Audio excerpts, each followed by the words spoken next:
Welcome officially now, obviously, this time to Making Your Team Work, a webinar just dealing with that somewhat tricky area of running effective processes in our teams and in the teams that we oversee as LDHR leaders.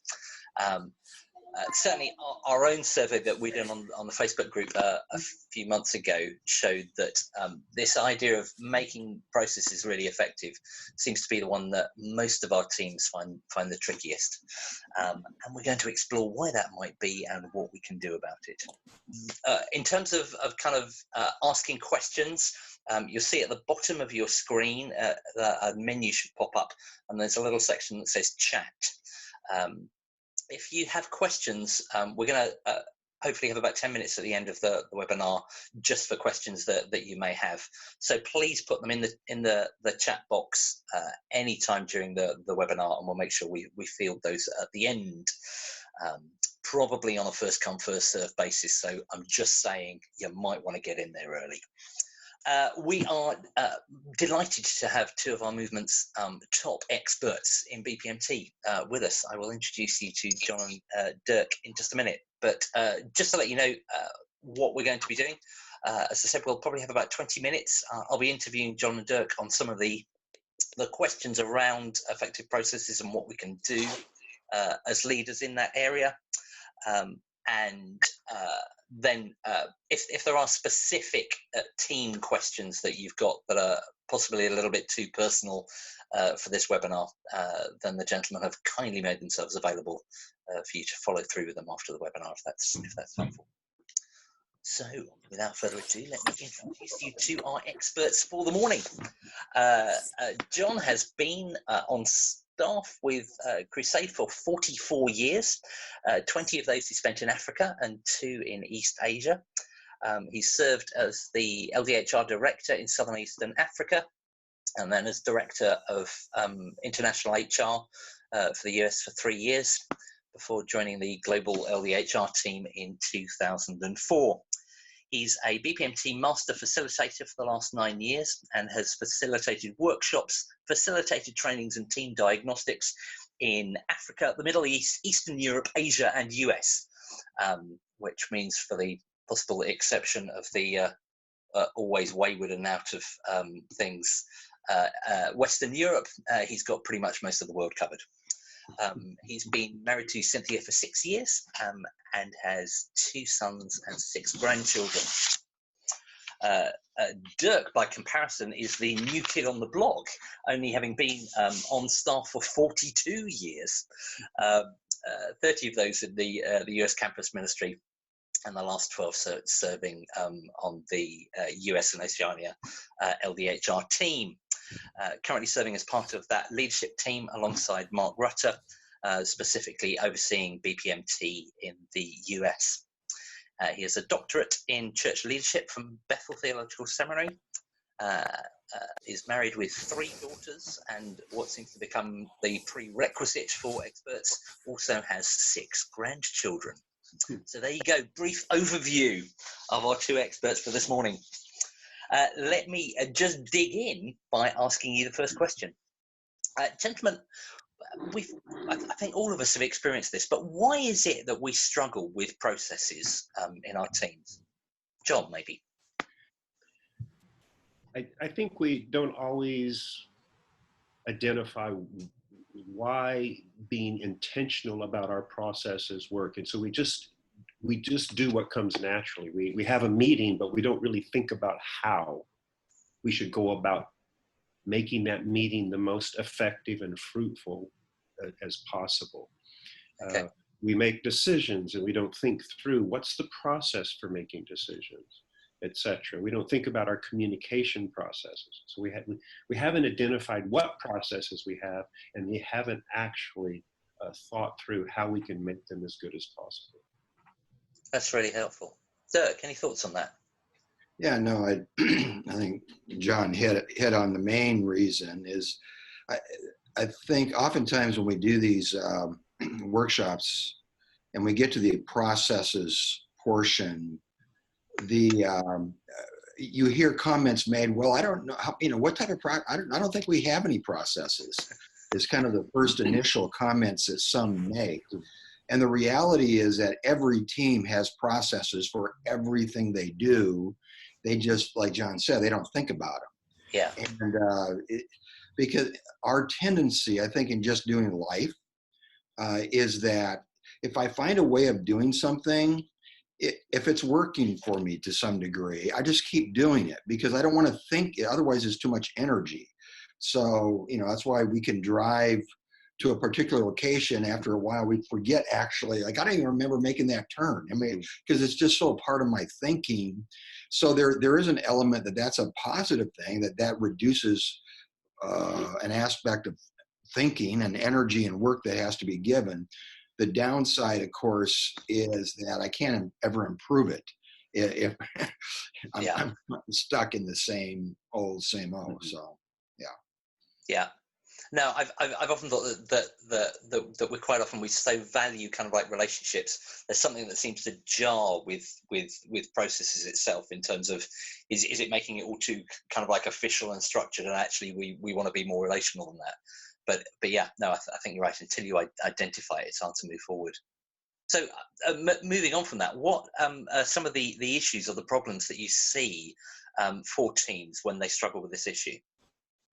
Well, I think what happens is because you get on that kind of automatic path of this is the way we've always done it, you don't actually think about what's that doing to your fruitfulness. How many of us have been in meetings and you walked out and you go, well, that was a waste of time, or well, that meeting was okay, but what did we actually accomplish? Yeah.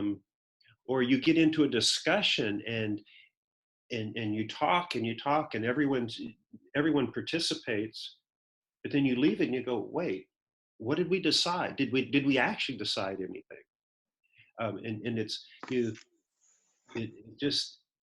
it can waste time and energy, and you actually don't realize that you're not being as effective and fruitful as you could be. Yeah. Dirk, have you seen any of that? Yeah, well, I think there's a saying, I don't know whoever said it or originated it, but there's a saying that the greatest hindrance to future success is past success. Huh. And the reason why we have the processes that we have, whether we've identified them or not, is because at some level they're successful. They provide something for us. But I think the tendency is to rely upon those past successes to carry us into the future, and we're never going to really get anywhere further than where we were. And so I think that's one of the things we emphasize with our teams here in the U.S. when we do these workshops and we do the team performance surveys and feedback is we want our team to not just be high performing, we want our teams to be self-correcting. Because if a team is not self-correcting, it may be high-performing today, but it won't be high-performing tomorrow. So self-correction has to be a part of how the team functions. It's a rhythm of how it operates. Otherwise, it will stay in the past and won't be able to get to the future. I'd like to build on that. I think that idea of self-correcting is really important, because you could hear that and think, oh, well, there's a problem. There's something we need to fix. And it's not that they're doing something wrong. It's that they actually, how can we get better? Yeah. I think the illustration in a sports analogy would be really easy. You can pick your favorite sport and think about who won the championship last year. How often does that team win the championship a second year in a row? And it's that danger of thinking, well, the past, we were good, we were the best last year. Yeah. But to win the next year, you actually have to ask, how can we get better in the year ahead? It's self-correcting in the sense of how can we get better? Mm-hmm. Excellent. Brilliant. So I imagine we've all been in this situation where we've come through BPMT out the other side, looked at everything and realised we need to do something about our effective processes and improving them. So what's the best way of kind of like starting to address that as a team leader or as a team member? Dirk? Well, I think the obvious one is you need to begin discussing them and talking about them. I think you have to lay out on the table. We do this in our workshops. We try to have them identify what are all the different processes that they use as a team. And then from there, determine which ones might they need to get better at. I mean, you can't improve everything, all of this at the same time. You have to kind of prioritize, and usually it's whatever the sticking points are. What's keeping us from moving forward, and most teams they know what some of those are. But I think the challenge, what I've seen so often, the challenge with many teams is in order to address these issues, you have to have time together and time together could be over the internet, it could be virtual, but you need to be discussing together how we're functioning, what's working, what's not working. It's that those there's work processes and thinking processes, and thinking processes is where the greatest synergy comes. It's what helps determine what we should be doing. So I think making time for those thinking processes to take place is very vital and important. I think part of go ahead, Paul. I was going to say, bit of a side question off that. Do you feel that most teams kind of know what processes they need to be working on, or for some of them is it just complete blind spots on they are intuitively doing some kind of process, but they're not able to articulate what their processes are? I think if you ask them to stop, they may be able to begin to identify the processes, but they don't typically think that through. And I think the part of the challenge for us as a Christian ministry is that we are so highly motivated by the vision of the Great Commission and the mission that God has called us to, that we invest everything into how do we do that, and we don't realize that actually stepping back slightly and taking some time to what are our processes to help us be effective in that mission is actually something that could accelerate us more than just simply talking about the mission itself at times. Not the majority of our time, but to have a rhythm of evaluating some of the processes of how we go about those thinking processes, those work processes to make us better. Yeah, because I think on your teams, different people feel different. I mean, they're doing different aspects of whatever the roles that are needed and wherever the team tasks are, and so different ones feel the process problems, but they don't all feel the same ones the same way, and so that's why oftentimes they don't get discussed, and especially if certain ones on the team maybe are quicker, they're more extroverts, or quicker to say things, bring things up. And so if they're running into problems, those things might get expressed right away and maybe they'll get addressed. Some that may not immediately say things, but they're feeling it, but they're kind of holding it in. It never really gets out on the table. So all those things, there has to be a safe place and permission granted by that team leader or team leaders to allow that interaction to take place. But usually we're so busy, we got so many things we're doing, it's hard to give those thinking processes time. And I think that's one of the challenges. The meeting too, we get to that thing. Oh, we don't want to waste time, and that would be a waste of time. And I know one of the things that our team, we could go back if we wanted to in the last 8 to 9 years, and we could probably document 40 small little steps that have made our team meetings more effective. And so it's not we did it once and got it right, but it was we took a lot of very small steps. It was like, oh, well, what if we did this? So we went from one person facilitating to different people facilitating agenda items based on who was responsible for those tasks. We went to using a Google Doc where everyone could contribute to the agenda rather than one person preparing the agenda. There's a whole host of things that you can do. And one thing we do is frequently over the course of the year, we have 12 leadership team meetings a year. Usually, and probably for half of those, we will take 10 minutes at the end of the meeting. So we spend a day together for those 12 meetings, and we'll just take 10 minutes and we'll actually do a process check on how was our meeting. And we'll use that to learn what could we do to get better. And it just takes 10 minutes. Yeah. But you have to be intentional to do Yes. that. So, yeah. That's a really good point, actually. It kind of leads into my last question, really, which is what would be some of the kind of either techniques or best practices that you've seen teams do to really grow in this area? John, you mentioned a few. Well, I know Triaxia, one of the statements that Triaxia has said as it relates to high-performing teams and effective processes, it's made the statement that high-performing teams are process pathfinders.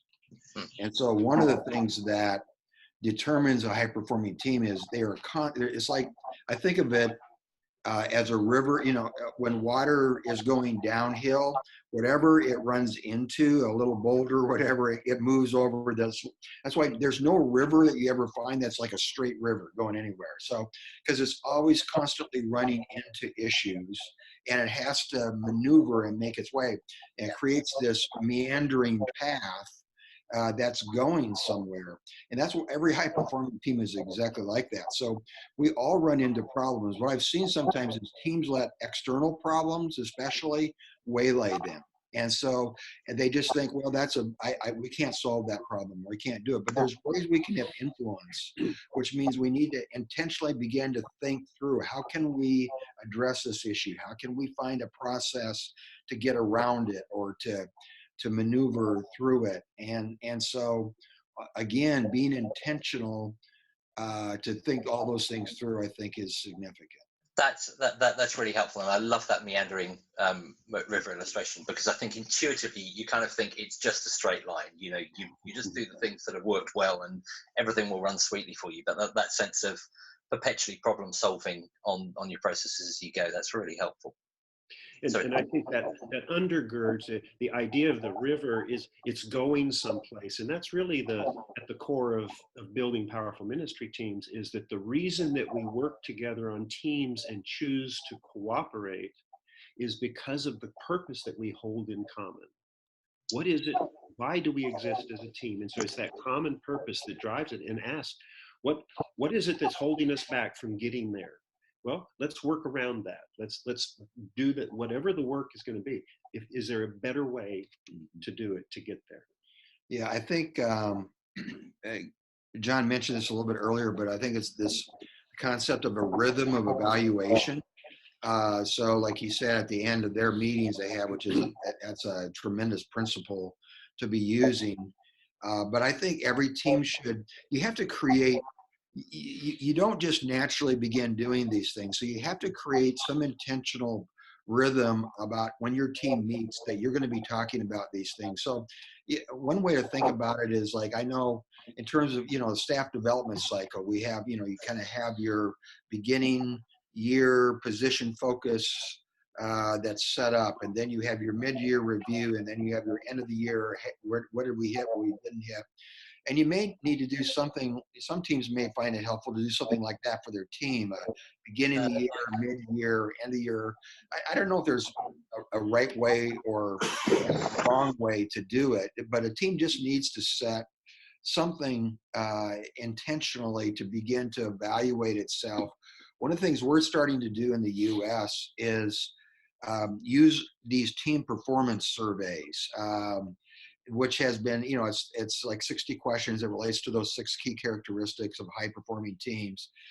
And our major leadership teams are enjoying those even more than a workshop, because, because they're more short. You can, in a half half a morning. You can walk through those things, and they're in real time talking about themselves, but we connect them to each of those 6 key characteristics. But if a team were to do that every year or 2 years, then you're also building in natural time for that team to talk about itself in all those areas. So I think that can be helpful. That's really great. Well, gentlemen, I may well get you to tell some more stories in a minute, but I did want to open it up for any questions. So if anyone has got kind of like either specific questions or follow-ons from some of the things that John and Dirk have been sharing, please do feel free to type them in the chat box. You may well be, just like me, somewhat in awe and happy to sit at these gentlemen's feet for a little while and hear them talk a little longer. But if you've got any questions, I do want to give you that opportunity, so do type them in. Just while we're pausing on that, are there teams that you've seen over the last 12 months of working with them that have seen significant progresses in this area? And maybe are there examples of things that you've seen teams do beyond some of the things that you've shared already that have made quite significant changes for them? I'll share this personal example. It actually came out of my position focus review with our team for me. When I met with Andrea at the end of May last year for my position focus review, she shared some feedback with me about how my participation on the team was impacting the team in some ways. It was made us less effective as a team. And as we talked about it, I realized that she was right. There were things I was doing that impacted things, but I also realized that there were some things that I was experiencing on the team that made it difficult for me. And so in our next team meeting, we actually I took a couple of minutes, and I had to own my contribution to the problem. I confessed that to the team, and I actually asked for their forgiveness. The team was very gracious. At the same time, I made a request to the team that would make things better, easier for me. And what came out of that was actually other people on the team said, oh, I actually do this. And that contributes to the problem. And it was a great conversation as a team. And so I think sometimes it's that trust that Dirk mentioned, is if you have sufficient safety and trust, that you actually can get to some hard issues. And like I say, on our team, it improved the quality of our conversation and discussion, and it improved our ability to bring the collective IQ of the team by including everyone because of that conversation. And it came out of a great, it was a bit painful and difficult position focus conversation that led to me needing to say something to the whole team, and then the whole team responding in a very open way, because we had a good solid foundation of safety and trust as a team. And it helped our team grow. Yeah, that's good. I'll mention a team situation or that has been ongoing, which has been a big win, I think, in using the BPMT principles. But John's comment reminds me that if you recall back when you went through some of those principles, one of the statements that's always sometimes hard for different teams to grasp and grab onto, but it's the fact that the team task or the team purpose is the boss, if you recall that. Mm-hmm. So it's kind of like our goal, what we're going after is the boss. And of course, the point there is it's not the team leader is the boss or the person who speaks the loudest is the boss, but it's really what, it's where we're going that should direct us. But when I ask this, what I've actually found with a lot of teams is that it's the one that's the boss for most teams is not the team leader, is not that person on the team that's kind of wanting to be the team leader, but it's actually the desire for harmony. And so if you think about how there's when you walk through the workshop, it talks about how you have divergence and how you get to convergence. And there's a thing of conflict that takes place, and there's what they identify as a IQ meltdown. Is that, and the reason there's an IQ meltdown oftentimes, oh yeah, you got it right there. Oh, okay. Look at that. So, but the reason you have that is because people want harmony. We don't want to get through problems. So it made me think of that, because, for someone to bring up to John, like, hey, you're doing this or whatever, that may have been hard, but actually that was the best thing. Yeah. Not only that you needed, the team needed. The team needed in order to move forward, and even for others to do it. And that's creating that safe environment, and is really important. One of the teams that has really significantly, I could actually mention a number of them, but this one's very fresh in my mind, is the Master Studio Leadership Team. They're a major leadership team with the Jesus Film, in moving the Mission 850, creating the languages and the film that's going around the world.